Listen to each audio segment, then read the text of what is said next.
రంగడనే అబ్బాయికి పెళ్లి జరపడానికి ముహూర్తాలు కూడా పెట్టుకోబోతున్నారు. పెళ్లి జరిపిస్తారా? ఎలా జరిపిస్తారు? ఎలా జరుగుతుందని తెలియనట్టు అడుగుతావేమే తల్లి. చచ్చి స్వర్గానికి పోయిన నాన్నతో జరిగిందిగా నీకు పెళ్లి. అలాగా నువ్వు నోరు మీరా. అసలు రహస్యం తెలియక నువ్వు అలా వాగుతున్నావు. ఆ రహస్యం తెలిస్తే నువ్వు అడుగుతావు ఈ పెళ్లి ఎలా జరుగుతుంది అని. రహస్యమా? అయ్యా, ఈ నెల 15వ తేదీ ఉదయం 5:45 ముహూర్తం దివ్యంగా ఉంది. ఇంకా ఆలస్యం లేకుండా తాంబూలాలు పుచ్చుకునే కార్యక్రమం కూడా జరిపించేద్దాం. వర్జమైనా రావచ్చు, లేదా శనో పాదం అయినా పెట్టేయగలడు. పెట్టేయగలడేమి? పెట్టేశాడు. ఒక పాదం కాదు, 2 పాదాలు పెట్టేశాడు. ఏమిటన్నయ్యా, లక్ష్మికి పెళ్ళని తాంబూలాలు పుచ్చుకుంటున్నారని విన్నాను. చూస్తుంటే అదంతా నిజంలాగే ఉందే. అవును దుర్గా, అదేదో నెరవేనట్టు మాట్లాడతావేమిటి? నేరమే కాదు, ఘోరం కూడా. ఒకసారి పెళ్ళైన పిల్లకి మొగుడు బొంత కాకిలా బతికుండగా మళ్ళీ తంబూలాలు కిళ్ళీలు అంటూ మరో పెళ్లి చేయటం మా దొరల భాషలో క్రైము అంటారు. బోడి మీ తెలుగు భాషలో నేరం అంటారు. ఏమిటా కూతురు? నా కూతురికి పెళ్ళి అవడం ఏమిటి? అయ్యిందన్నయ్య, దాని మొగుడెవరో కాదు, నా కొడుకే. వాళ్ళిద్దరికి ఎప్పుడో పెళ్ళయింది. దుర్గా, నువ్వు ఆవేశంగా అరిచినంత మాత్రాన్న నా కొడుకు నీ కూతురు మొగుడు కాకుండా పోడు, వాడు కట్టింది తాళి కాకుండా నువ్వు పోదు. ఇదేదో ఈ పెళ్లి ఆపి అల్లరి పెట్టాలనే ఉద్దేశంతో వచ్చినట్టున్నారు ఈ అమ్మ కొడుకులు. అసలు నా కూతురి పెళ్లి నాకు తెలియకుండా ఎలా జరిగింది, ఎప్పుడు జరిగింది? సాక్ష్యాలు ఆధారాలతో సహా చరిత్ర బయట పెట్టబోయా బలవంతరావు. ఆ తర్వాత 10 మంది న్యాయం అడగొచ్చు. మంచి ముక్క చెప్పారు సిద్ధాంతి గారు. పెట్టించు మా పంచాయతీ. జరిగిందంతా మేము మిగతా పెద్దలు అంతా విన్నాం. బలవంతరావు లక్ష్మిని తన పెళ్ళాం అంటున్నాడు. ఇందుకు నువ్వేమంటావయ్యా మునసబు? అబద్ధం అంటాను. కన్నవాడిని చిన్నప్పటి నుంచి నా బిడ్డని పెంచిన వాడిని నాకు తెలియకుండా నా బిడ్డతో వాడికి పెళ్లిలా జరుగుతుంది. జరిగిందంటే అందుకు సాక్ష్యం ఏమిటి? సాక్ష్యం సాక్ష్యం అని చిందులు తొక్కకు మావా. ముఖ్యమైన సాక్షి ముందుకొస్తే నీ నోట మాట రాదు. ఎవరా ముఖ్యమైన సాక్షి? ఎవరా? లక్ష్మిని కన్నమ్మ, నీకు ఇల్లాలుగా ఉన్నమ్మ, నాకు అత్తమ్మ, అన్న పూర్ణమ్మ. ఏమిటన్నయ్య అలా తెల్లమొహం వేస్తావు? నిజమేమిటో నీ పెళ్ళాన్ని చెప్పమాను. ఏమిటి పూర్ణ? వాడు చెప్పే అబద్ధానికి నువ్వు సాక్ష్యం అంటాడేమిటి? చెప్పు పూర్ణ, ఇదంతా అబద్ధం అని చెప్పు. ఏం అన్నపూర్ణమ్మ గారు, బలవంతరావు చెప్పేది నిజమా? అవును, అతను చెప్పింది నిజమే. నా కూతురు లక్ష్మికి అతనికి పెళ్లి జరిగింది. పూర్ణ, అత్తమ్మ అలా టెలిగ్రామ్ ముక్కల్లా చెప్పటం కాదు. ఇది పంచాయతీ. పెద్దలందరికీ వివరంగా విషయం చెప్పు. విషయం సరిగ్గా 17 ఏళ్ల క్రితం, అంటే మా లక్ష్మికి 2 ఏళ్లప్పుడు మా వారికి పెద్ద జబ్బు చేసింది.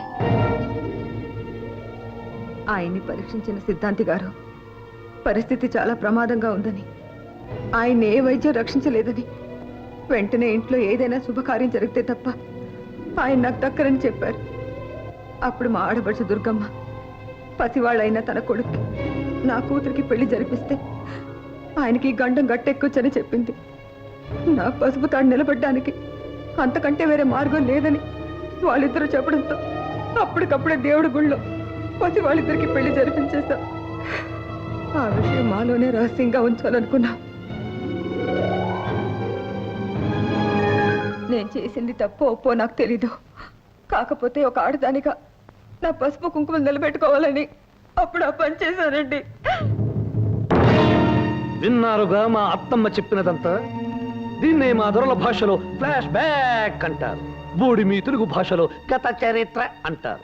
పసితనంలో జరిగిన, పెద్దయ్యాక జరిగిన, పళ్ళూడాక ముసలి వయసులో జరిగిన పెళ్లి గనుక మా పెళ్లికి మీరంతా ఒప్పుకుని తీరాలి. నోర్మయ్, ఇన్నేళ్లు ఊరుకుని ఇప్పుడు నీ అవసరం కోసం అవకాశం చూసుకుని బయట పెట్టే పెళ్లి చల్లదురా, చల్లదు. అంటే ఆ పెళ్లిని తాళిబొట్టుని గౌరవించనంటావా? మనసు తెలిసి చేసుకునేది పెళ్లి, ఇష్టపడి మెళ్ళలో కట్టించుకునేది తాళి.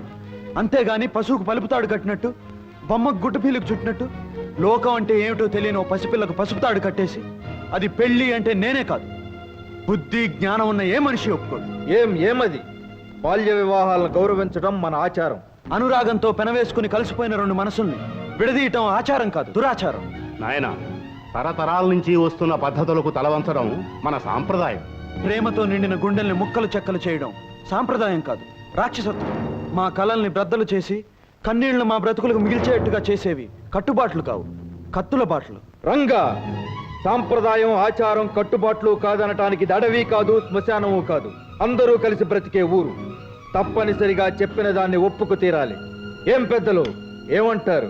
అవును రంగా, వివాహం ఎప్పుడు ఎవరితో జరిగినా ఒప్పుకు తెరవలసిందే. రాయుడు గారి కూతురు రత్తమ్మ 6 నెలల్లో జరిగిన పెళ్లికి ఒప్పుకుని కాపురం చేయటం లేదు. మా బామ్మర్ది బండ సుబ్బడు 2 ఏళ్లప్పుడు పెళ్లికి తలంచి ఇప్పటికీ కాపురం చేస్తున్నాడు.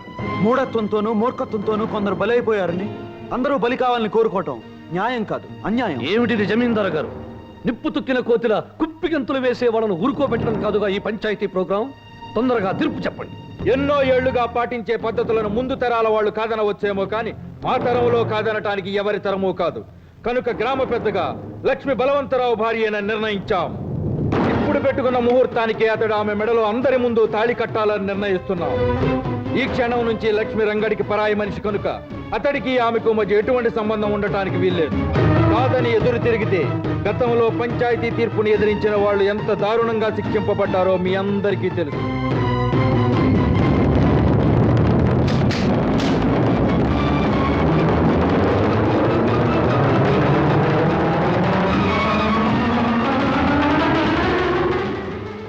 మామ విన్నారుగా?